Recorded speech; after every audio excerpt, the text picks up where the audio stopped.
ஆமா. ஹாய் சேலன்ஸ். வாங்க இன்னைக்கு நம்ம வீட்டில் என்ன ஸ்பெஷல்னு பார்க்கலாமா? பார்க்கலாமே வாங்க.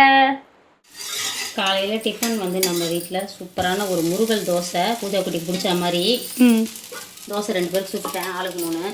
ஓகே. அதுக்கப்புறம் பார்த்தீங்கன்னா மூக்கடலை குருமா. மூக்கடலை குருமா இதுதான் நம்ம வீட்டில் காலை உணவு. சூப்பரே. மதியத்துக்கு சுட சுட சோறு. ஓகே. இன்னைக்கு சமைச்சது பூஜா குட்டி தான். இதுவும் ஒரு நம்மளோட சப்ஸ்கிரைபர் சொன்ன மெனு தான். அப்புறம் பார்த்தீங்கன்னா மிளகா கிள்ளி சாம்பார். சூப்பரான ஒரு மிளகா கிள்ளி சாம்பார். கரண்டி சுடுது, அதுதான். மிளகா கிள்ளி சாம்பார் அருமையாக இருக்குது பட்டு பார்க்குறதுக்கே. ஓகே. மிளகா கிள்ளி சாம்பார் வச்சுட்டு அவங்க உருளைக்கிழங்கும் பட்டாணி தொக்கு பண்ண சொன்னாங்க. அதுதான் பூஜை குட்டி பண்ணியிருக்குது. உருளைக்கிழங்கும் பட்டாணியும் தொக்கு பண்ணிவிட்டு மிளகாய் சாம்பார். இது இல்லைன்னா மஷ்ரூம் பண்ண சொன்னாங்க. நம்ம மஷ்ரூம் இப்போ தானே செஞ்சோன்னு உருளைக்கிழங்கு பண்ணிவிட்டு. சூப்பர். இதுதான் நம்ம வீட்டு ஸ்பெஷல் இன்னைக்கு. பூஜை குட்டி வேறு லெவலில் சமைச்சிட்டாங்க. பிரம்ம மாதிரி சாப்பிட போகிறோம். இன்னைக்கு ஒரு புடி சமைச்ச பிரேக்ஃபாஸ்ட்டு. அது காலையில் சமைச்சேன், மதியம் நீ தானே சமைச்ச. இரு, நான் ஏதோ வேகத்தோட சொல்ல வந்தேன், நீ பேசுனதால நான் வந்து கட் ஆயிடுச்சு. பூஜை குட்டி வேறு லெவலில் சமைச்சிட்டாங்க. பிரம்ம மாதிரி சாப்பிட போகிறோம். இன்னைக்கு ஒரு புடி செல்லக்குட்டீஸ் வீட்டில் டிஃபன் என்ன லஞ்ச் என்ன மறக்காமல் கமெண்ட் பண்ணுங்கள். இன்றைக்கி சமைச்சதும் வந்து ஒரு செல்லக்குட்டீஸ் வந்து கமெண்ட்டில் சொன்னது தான். மிளகா கிள்ளி சாம்பாரும் அதுக்கப்புறம் மஷ்ரூம் ஃப்ரை, இல்லாட்டி உருளைக்கிழங்கு பட்டாணி தொக்கு பண்ண சொல்லியிருந்தாங்க. ஸோ இதை நாங்கள் ட்ரை பண்ணிட்டோம். நிறைய பேர் நிறைய டிஷ்ஷஸ் சொல்கிறீங்க, ஒன்று ஒன்றா ட்ரை பண்ணலாம். அப்புறம் வந்து நிறைய பேர் சொல்லியிருந்தீங்க நீங்கள் விரதம் இருக்கீங்க, இப்போ வந்து கீரை சாப்பிடக்கூடாது அப்படின்னு சொல்லிட்டு. நீங்கள் சொல்கிறது 1 நாள் 2 நாள் விரதத்துக்கு வேணால் செட் ஆகலாம். அதுக்குன்னு ஒரு 1.5 மாதம் 48 நாள் கிட்ட கீரைலாம் சாப்பிடாமல் இருக்க முடியாது இல்லை. அதனால் கீரைன்றது சாப்பிடக்கூடாதுன்னு இல்லை. ஆனால் பாவக்காய் நீங்கள் சொல்கிறது உண்மை தான். பாவக்காய் வந்து கசப்பு எடுக்கக்கூடாதுன்னு சொல்லுவாங்க. அப்பா தெரியாமல் வாங்கிட்டு வந்துட்டார், என்ன பண்ணுறது, அதை நம்ம வீணடிக்க முடியாது இல்லையா. ஸோ இன்றைக்கி ஒரு நாள் அதை சமைச்சு சாப்பிட்றலாம், என்றைக்காவது ஒரு நாள். வேறு வழி இல்லை, வாங்கிட்டு வந்தது வீணடிக்கக்கூடாது. அதுக்கப்புறம் இப்போ ஒரு விளாக் போட்டிருப்போம், அதில் வந்து நான் அப்பாவை திட்டேன் அப்படின்னு சொல்லிட்டு சொல்கிறீங்க. எல்லார் வீட்லேயும் இது நடக்கிறது தான். நம்ம ஒன்று வாங்கின்னு வர சொன்னால் அவங்க ஒன்று வாங்கின்னு வருவாங்க. ஒன்று இருக்குது வேணான்னு சொல்லுவோம், அதை தான் வாங்கின்னு வருவாங்க. இது எல்லார் வீட்லேயும் நடக்கிறதா. நீங்கள் கமெண்ட்ஸில் பாருங்கள், நிறைய பேர் சொல்லியிருக்காங்க. ஸோ ஏன்ப்பா வாங்கிட்டு வந்தீங்கன்னு சொன்னால் அதுக்கப்புறம் அவரே நேற்றுக்கு வந்து அதை இஞ்சி ஊறுகாவும் பண்ணிட்டாரு, வேஸ்ட் பண்ணாமல். சரிங்களா. என்ன சொல்கிறது, மனசு ரொம்ப ரொம்ப ரொம்ப ரொம்ப மகிழ்ச்சியாக இருக்குது. ஆனால் இந்த 1ஆம் தேதிக்குள்ளவாது வேலையை முடிச்சிருவாங்களான்னு தெரியல. பெயிண்டிங் வேலை போயிட்டுருக்குது. அது சொந்தக்காரங்களாம் வேறு இப்போ வரப்போகிறாங்க. ஸோ அவங்க வர்றதுக்குள்ளே எல்லாத்தையும் ஏறக்கட்டி முடிச்சிடணும். முக்கியமாக கம்பெனி ஷிஃப்ட் பண்ணணும். கம்பெனி வந்து மண்டே அப்பா ஷிஃப்ட் பண்ணி கொடுத்துருவேன்னு சொல்கிறாரு. ஆனால் க்ரேன்லாம் வச்சு தான் நம்ம அந்த மிஷினெல்லாம் தூக்க முடியும், அது நைட்டில் தான் எடுக்க முடியுன்றாரு.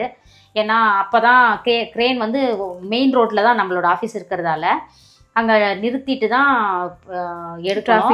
டிராஃபிக் ஆகிடும்ன்ற காரணத்தினால நைட்டில் தான் ஷிஃப்ட் பண்ண முடியுன்றாரு.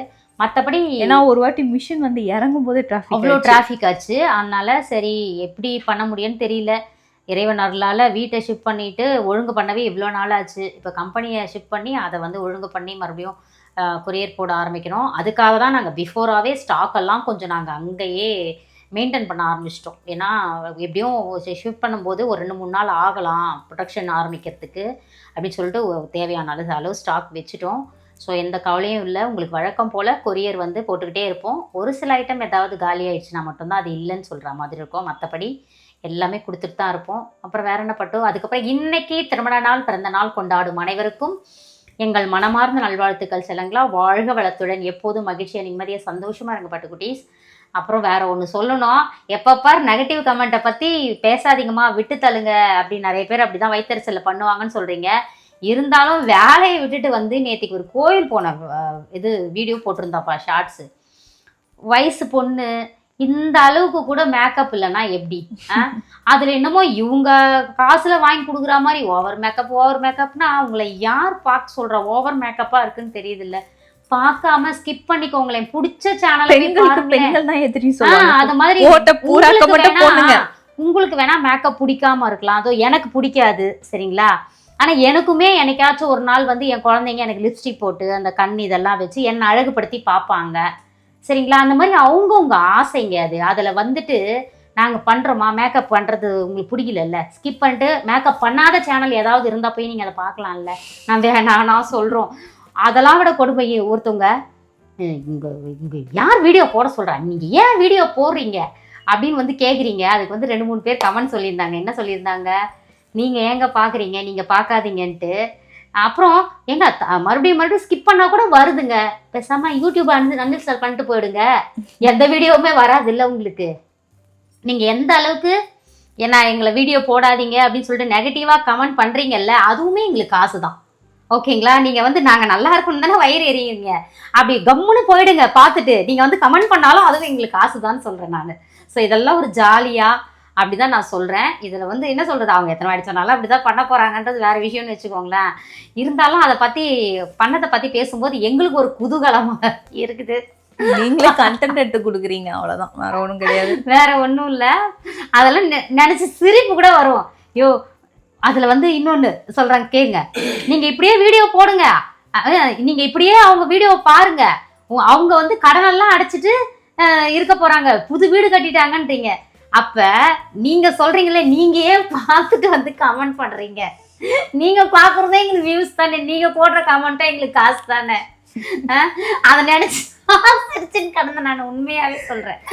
அவங்க என்னமோ வீடியோ பார்க்காத மாதிரியும் கமெண்ட் போடாத மாதிரியும் இவங்களுக்கு வந்து அறிவுரை, இப்படியே நீங்கள் வீடியோ பாருங்க, அவங்க பாட்டுக்கு 4-5 வீடு கட்டுவோம் என்ன என்ன இப்போ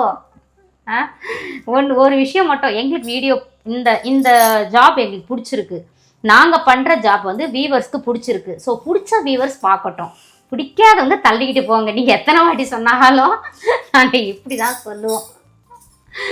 எனக்கு வந்து அதான் சொல்கிறேனே, அது அமைதியாக இருக்கும்போது கூட யோசிச்சிட்டே இருப்பேன், இவங்க இப்படி பண்ணுறாங்களே, இவங்களுக்கு வந்து வேலை வெட்டி இருக்காதோ அப்படின்லாம் நான் சிரிச்சுக்கிட்டே இருப்பேன். நீங்கள் எங்களுக்கு வந்து ஜாலியாக மென்மேலும் ஜாலியாக இருங்க அப்படின்னு சொல்லிட்டு கண்டென்ட் தான் கொடுக்குறீங்க. பூஜா சொன்ன மாதிரி வேற என்ன பட்டு அவ்வளோதான், இன்னைக்கு போதும் கண்டென்ட். நீ ஸ்ப்ரெட் பாசிட்டிவிட்டி.